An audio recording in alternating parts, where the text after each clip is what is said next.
레위기는 거룩함이 무엇인지 우리에게 깨닫게 해주는 책입니다. 하나님의 임재가 어떻게 임하는지 영적 도덕적 삶을 가르쳐주는 그러한 책입니다. 먼저 레위기 1장 바로 앞에 보면 출애굽기 40장 34절 35절에 이런 말씀이 있습니다. 구름이 회막에 덮이고 여호와의 영광이 성막에 충만하매 모세가 회막에 들어갈 수 없었으니 이는 구름이 회막 위에 덮이고 여호와의 영광이 성막에 충만함이었으며 라고 했습니다. 이 완공된 성막에 임재하신 하나님께서 처음으로 말씀하신 것이 바로 오늘 레위기 1장 1절의 말씀입니다. 우리 1장 1절 말씀을 함께 읽겠습니다. 시작. 여호와께서 회막에서 모세를 부르시고 그에게 말씀하여 이르시되. 여호와께서 회막에서 모세를 부르셨습니다. 이 회막은 장막이라고 하는 거예요. 성막이라도 할 수 있죠. 근데 이곳이 어디냐?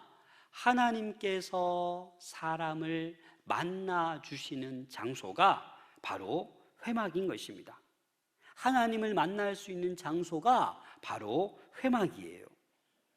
모세오경의 하나인 이 레위기는 서두에서부터 1장부터 계속해서 번제, 소제, 화목제, 속죄제, 속건제에 대해서 그 제사의 여러 종류를 언급합니다. 그리고 그 번제를 지시할 때도 어떤 종류의 제물, 어떤 절차로 또 어떻게 이 짐승을 잡을 것인지에 대해서 아주 자세하게 언급하고 있습니다. 왜 그러겠습니까? 이 번제가 너무나도 중요하기 때문입니다. 그래서 하나님께서는 이 번제 제사 드리는 거에 있어서 아주 세부적으로 기록하고 있는 거예요. 이 제사 제도가 바로 뭐냐?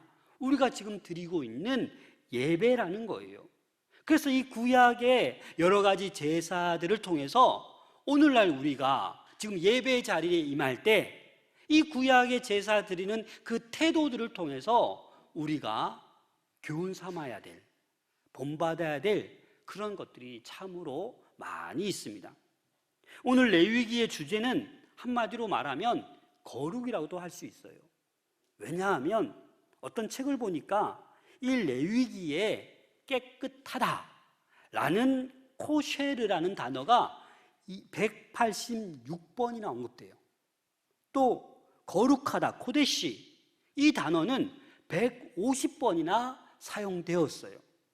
깨끗하다, 거룩하다 합하면 236회나 이 레위기, 나에게 위기를 주는 이 책에 그렇게 많이 언급된다고요. 레위기는 27장밖에 안 되는데 이렇게 많은 거룩하다, 깨끗하다라는 단어들이 언급되고 있습니다. 이게 바로 뭐예요? 레위기는 하나님의 거룩하심을 나타내고 그 거룩하심을 제사를 통해서, 예배를 통해서 너희들도 거룩하라 라고 하시는 거예요. 너희들이 거룩해진 다음에 그 거룩하지 않는 이웃 나라들을 거룩하게 하라는, 너희의 거룩성을 보여주라라고 하는 것입니다. 그래서 이 레위기가 그렇게 쓰여진 거예요. 우리가 왜 예배를 드립니까? 하나님께 나아가기 위해서, 거룩한 백성답게 살아가기 위해서 우리에게는 예배가 필요한 거예요. 하나님을 만날 수 있는 장소가 이곳이기 때문에 우리에겐 예배가 필요한 것이에요. 그래서 오늘 1장에서는 번제를 얘기하고 있어요. 번제. 이 번제는 히브리어로 올라라는 단어를 씁니다. 근데 이 올라라는 단어는 알라라는 히브리어 단어에서 파송되었는데 어떤 의미가 있냐? 올라감이라는 뜻이 있어요. 그래서 이 번제는 번제물을 어떻게 해요? 번제단에 올려드리는 거예요. 거기서 번제단에서 다 태워버리는 거예요. 또 이 번제단을 태우는 그 향기로운 냄새가 하나님께 올라간다. 그래서 이 번제의 의미는 올라감이라는 의미가 있습니다. 우리 죄인들은 이 하나님께 제물을 드림으로써만 하나님을 만날 수 있는 거예요. 그 외에는 하나님께 나아갈 수 있는 방법이 없어요. 왜냐하면 우리는 아담 이후로부터 우리 모두는 죄인이기 때문입니다. 그래서 구약에는 이 제물을 드려야만이 하나님이 받으시고 우리는 하나님께 나아갈 수 있게 되었습니다. 그런데 신기한 것은 우리 인간적인 입장에서 번제 이렇게 드리자, 소제 이렇게 드리자, 우리 인간이 마련한 게 아니에요. 누가 이렇게 하라고 했어요? 하나님이 우리 인간에게 하나님께 나아갈 수 있는 길을 열어주신 거예요. 그래서 이 제사가 너무나도 중요한 거예요. 그 당시 백성들도 힘을 다하여서 제사를 드린 겁니다. 이 번제의 예표는 사실 예수 그리스도예요. 다 태워 드리는 거예요. 예수께서 십자가에서 모든 피와 물을 다 쏟아내시고 자기 한 몸을 드리셨잖아요. 그래서 우리는 이 레위기 1장을 통해서 이 예배의 본질을 우리는 한번 생각해 보셔야 됩니다. 먼저 여러분, 예배의 본질은 뭐냐면 드려지는 게 예배다. 온갖 제사를 하나님께 드리듯이 드려지는 게 예배다라는 거예요. 근데 곰곰이 생각해 보세요. 우리는 의외로 드림에 대한 생각보다는 받아야 된다라는 생각이 더 많아요. 받아야 된다라는 생각에 너무나도 치우쳐 있어요. 오늘만도 한번 생각해 보세요. 여러분, 교회 나오면서 이 자리에 앉으셔서 어떻게 생각하셨습니까? 하나님, 오늘도 은혜 주세요. 오늘도 위로해 주세요. 오늘도 말씀이 저에게 큰 힘이 되게 해주세요. 이건 뭐예요? 받으려는 생각이에요. 그래서 우리는 너무나도 받는 것에 익숙해져 있습니다. 이것은 어린아이와도 같은 거예요. 초보적인 신앙과 같은 거예요. 어린아이들 늘 달라고 하잖아요. 받기만 원하잖아요. 그런데 우리는 드림이 우선 되어야 됩니다. 오늘 본문에도 보면 2절, 3절, 9절에 보면 그 제물을 드릴지니 드리라 드리라 이렇게 표현하고 있어요. 그렇습니다. 하나님이 원하시는 예배는 우리의 드림이 있어야 돼요. 아무것도 안 드리고 받으려고만 하니 하나님이 기뻐하시는 예배가 안 되는 거죠. 너무나도 우리는 은혜 받아야 된다, 위로 받아야 된다. 그래서 주일 예배에 성공 실패 여부를 어디에 둡니까? 목회자에게. 그래서 오늘 한국교회 목회자들이 쉽지가 않아요. 목회자들이 변질돼요. 회개하라, 말씀대로 살아라, 천국이 가까웠다, 이런 말을 듣기 싫어요. 복 받으세요, 잘 되세요, 위로 받으세요. 그러니까 설교를 그런 쪽으로밖에 준비할 수가 없어요.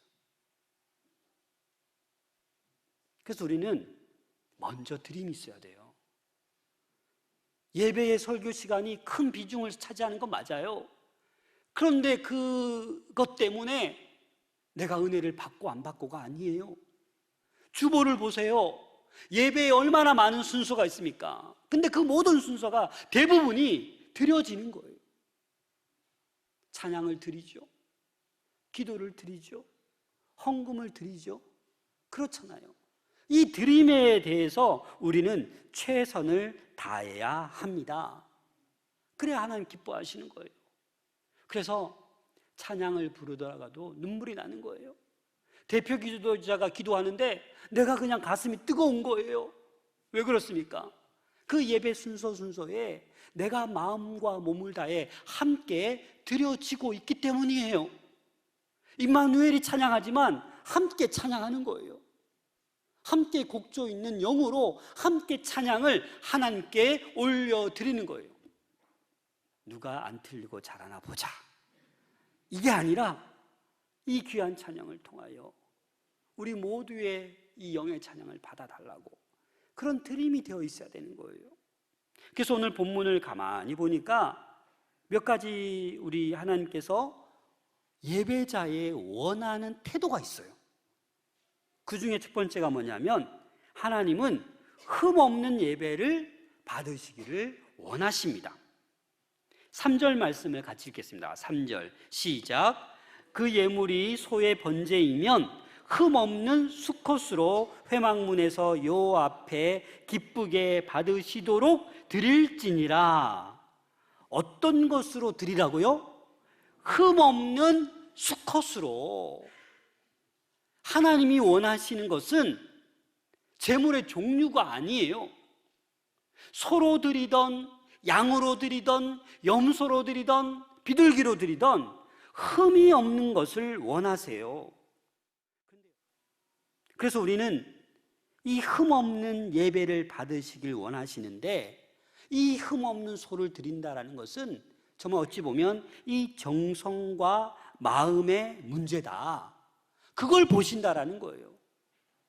우리 하나님이 소가 한 1,000,000원 되는데 그거 드리면 좋아하시고, 야 비둘기는 그거야 5,000원밖에 안 하는데 그것 때문에 기분 나빠하실까요? 아니요. 우리 하나님은 이 천지 만물을 주관하시는 창조주 하나님이십니다. 소를 드리던 비둘기를 드리던 아무 상관이 없어요. 아무 영향력이 없어요. 뭘 보시냐? 흠 없는 것, 그 정성과 그 마음을 보신다라는 겁니다. 그래서 4절 말씀 보니까 그는 번제물의 머리에 안수할지니 그를 위하여 기쁘게 받으심이 되어 그를 위하여 속죄가 될 것이라. 그 흠없는 소, 양을 잡아다가 어떻게 한다고요? 제물 드리는 사람이 안수하는 거예요. 근데 한 손으로 했다기보다는 2손으로 안수했다라는 의견이 많습니다. 그러니까 제물에다가 눌러서 안수하는 거예요. 그 안수함이 뭐예요? 나의 죄가 이 소에게, 이 양에게 다 가는 거예요. 죄가 전가되는 거예요. 그래서 속죄된다라는 거예요. 이 속죄라는 것은 속전을 지불하다는 거죠. 사형수가 있는데 죽을 수밖에 없어요. 근데 사형시키지 않고 이 죽음의 형벌을 피하기 위해서 돈을 지불하고 사형에서 건져내는 거예요. 죽지 않는 거예요. 돈을 지불했기 때문에. 그게 바로 속전, 속죄의 의미인 것입니다. 우리는 죽을 수밖에 없는 자들인데 예수님의 피값으로 구원받은 거예요. 그래서 이 제물을 드리는 자가 흠이 없는 것을 드리되 그 흠 없는 것에 나의 이 모든 죄를 그 제물에게 다 전가하는 거예요. 그래서 이 제물과 예물 드리는 사람이 어찌 보면 자기 자신을 드리는 거죠. 그래서 하나님께 예배를 드릴 때 우리에게 지금 필요한 것이 뭐냐? 죄의 고백이 있어야 됩니다. 오늘도 이 예배 자리에 나오셔서 우리는 죄의 고백이 있어야 돼요. 근데 우리는 의외로 회개를 잘 하지 않아요. 왜냐하면 스스로 의롭다고 생각하기 때문이에요. 이렇게 예배를 잘 드리면, 교회 와서 봉사를 하면 나는 스스로 의인인 줄로 착각합니다. 그래서 이 기도를 해도 회개의 눈물이 별로 없어요. 그냥 요구하는 기도만 많이 해요. 찬송을 불러도 감흥이 없어요. 그냥 축복만, 위로만, 뭔가 받으려고만 하고 나는 스스로 의인인 양 그렇게 살아간다라는 겁니다. 여러분, 하나님께서 원하시는 예배의 태도, 흠이 없기를 원하십니다. 우리의 죄를 다 고백하기를 원하십니다. 그래서 주님 앞에 나올 때마다 내가 알게 모르게 지은 죄까지도 하나님께 다 쏟아 놓으시기를 소망합니다. 정해진 주일, 복된 안식일, 거룩한 날, 거룩한 시간, 구별된 시간에 나와서 예배를 드리는 것이 능동적인 거예요. 그리고 예배만 드리는 것이 아니라 어떻게 해요? 예배를 드린 다음에 삶의 자리로 가서 받은 은혜의 말씀을 가지고 일주일 동안 몸부림치는 거예요. 말씀대로 살아가기 위해서. 온갖 유혹이 있어도 말씀대로 살아가야 돼. 그렇게 일상 가운데 몸부림치는 사람이 삶의 예배, 능동적인 예배를 드린다라고 할 수 있는 거예요. 교회에서 땡 끝난 게 아니라 삶의 자리로 가서 하나님이 주신 말씀대로 몸부림치면서 살아가는 것이 능동적인 예배다. 구약으로 돌아갈까요? 소 한번 각자 떠보시겠어요? 아니잖아요. 그냥 말씀 붙들고 믿고 기도하고 하나님께 도움 요청하고 그 말씀으로 살아가면 되는 거예요. 하나님께서 도와주실 겁니다. 그래야 우리가 행복한 믿음 생활을 할 수 있는 것입니다. 또 우리 하나님께서 원하시는 예배자의 태도를 자원하여 드리는 예배를 우리 하나님 원하십니다. 2절 말씀 같이 읽겠습니다. 시작. 이스라엘 자손에게 말하여 이르라. 너희 중에 누구든지 여호와께 예물을 드리려거든 가축 중에서 소나 양으로 예물을 드릴지니라. 누구든지 여호와께 예물을 드리려거든 자원한다라는 거죠. 명령하지 않았습니다. 누구든지 여호와께 예물을 드리려거든 자발적으로 소를 드리든지 양을 드리든지 비둘기를 드리든지 알아서 하라는 거예요. 고린도후서 9장 7절입니다.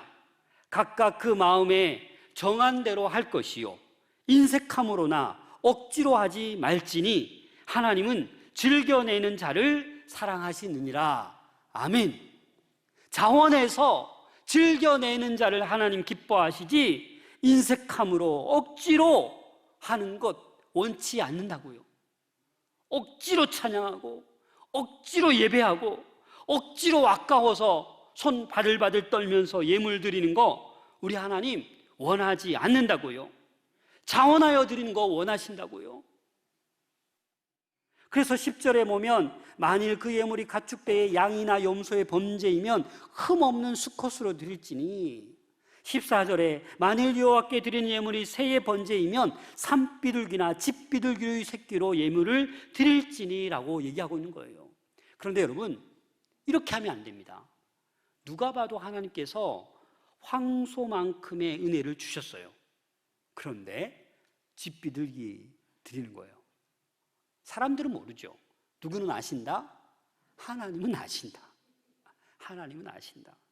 그건 아니죠. 정말 야, 정말 하나님의 은혜구나. 그럴 때 자원하여 드리면 되는 것입니다. 우리 하나님은 결코 이 물질에 많고 적음을 따지지 않아요. 그런데 우리 사람들은, 성도들은 이 물질의 구애를 받아요. 물질 때문에 시험 드는 일이 많아요. 그렇게 요구하지도 않았는데 우리 교회는 집사가 되려면, 권사가 되려면 돈을 내야 돼 라고 시험 받아요. 절대 시험 받지 마세요. 절대 받지 마세요. 실제로 예수님의 부모님이 누구예요? 마리아와 요셉이잖아요. 가난했을까요? 부했을까요?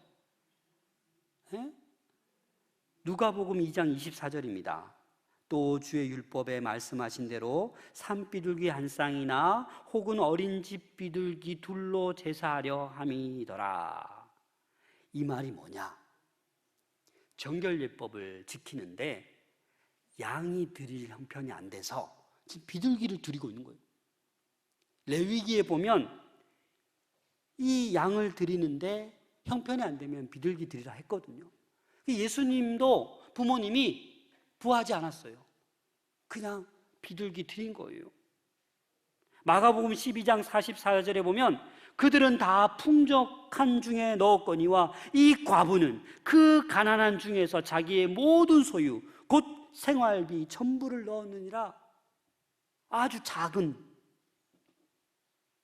예물을 드렸음에도 불구하고 풍족한 중에 넣은 자보다 가난한 중에서 자기의 소유를, 생활비를 전부 넣은 자를 우리 하나님께서 기뻐하신다라는 겁니다.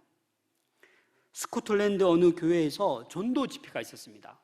너무 은혜롭고 뜨거워서 그 모인 분들이, 야, 복음이 없는 저곳에 선교사를 우리 보냅시다, 우리 헌금합시다 해서 막 헌금을 하는데, 그 자리에 10살 먹은 알렉산더 더프라는 소년이 있었어요. 근데 이 어린아이도 은혜를 받아가지고 이거 헌금해야지 했는데 아무것도 없는 거예요. 그래서 곰곰이 생각하다가 헌금이 다 끝나고 헌금위원이 저 뒤에 가 있는데, 이 어린 더프가 그 헌금위원회에 가서 저 죄송한데 헌금 바구니를 좀 내려줄 수 있을까요? 그래서 얘가 왜 이러지 하고 헌금 바구니를 내렸더니 이 더프라는 학생이, 꼬마가 어떻게 해요? 발을 그 헌금함에 넣는 거예요. 그 헌금함에 넣으면서 이렇게 얘기하는 겁니다. 하나님, 가진 돈은 없지만 저를 헌금으로 받아주세요. 그 어린아이가 나도 복음을 위해서, 선교사 파송을 위해서 뭔가 쓰이고 싶은데 가진 거 없으니 나를 받아 달라고 이 어린아이가 그렇게 하나님께 드려지는 거예요. 사랑하는 여러분, 하나님은 자원하여 드리는 것을 기뻐하시고 받으십니다. 우리도 자원하여 드릴 수 있기를 소망합니다. 또 하나님은 향기로운 제사를 원하십니다. 에베소서 5장 2절에 보면, 그리스도께서 너희를 사랑하신 것 같이 너희도 사랑 가운데서 행하라. 그는 우리를 위하여 자신을 버리사 향기로운 제물과 희생 제물로 하나님께 드리셨느니라. 아멘. 우리 예수님도 향기로운 제물로 드리셨어요, 자기 자신을. 오늘 9절 말씀을 같이 읽겠습니다. 9절 말씀 시작. 그 내장과 정강이를 물로 씻을 것이요 제사장은 그 전부를 제단 위에서 불살라 번제를 드릴지니 이는 화제라, 여호와께 향기로운 냄새라. 아멘. 우리 하나님은 향기로운 냄새를 원하십니다. 여러분, 이 짐승을 태우면 탄내가 나고 고기 탄 냄새 나지 향기로운 냄새입니까? 그러나 온전히 드려질 때 향기로운 냄새라고 표현하고 있습니다. 사랑하는 여러분, 향기로운 예배를 드리십시오. 향기로운 예배, 역겨운 냄새나는 예배가 아니라 향기로운 예배를 드릴 수 있는 우리 모두가 될 수 있기를 소망합니다. 사도행전 5장 3절을 보시면 함께 읽겠습니다. 시작. 베드로가 이르되 아나니아야, 어찌하여 사탄이 내 마음에 가득하여 내가 성령을 속이고 땅값 얼마를 감추었느냐. 아나니아와 삽비라는, 솔직히 제가 봤을 때 억울해요. 그 큰 돈을 헌금했는데 그냥 반만 드렸다고 하지, 왜 더 잘 보이고 싶어서, 주변 사람들에게 왜 잘 보이고 싶어서 나 다 드렸어, 근데 반을 감췄잖아요. 성령을 속인 거라고요. 거짓말한 거라고요. 사단이 그 안에 마음에 가득하게 임한 거라고요. 그러니까 예물을 많이 드려도 역겨운 거예요. 하나님이 기뻐하지 않는 거예요. 그래서 아나니아와 삽비라는 죽었어요. 여러분, 향기로운 예배, 향기로운 예배를 올려드릴 수 있는 우리 모두가 될 수 있기를 소망합니다.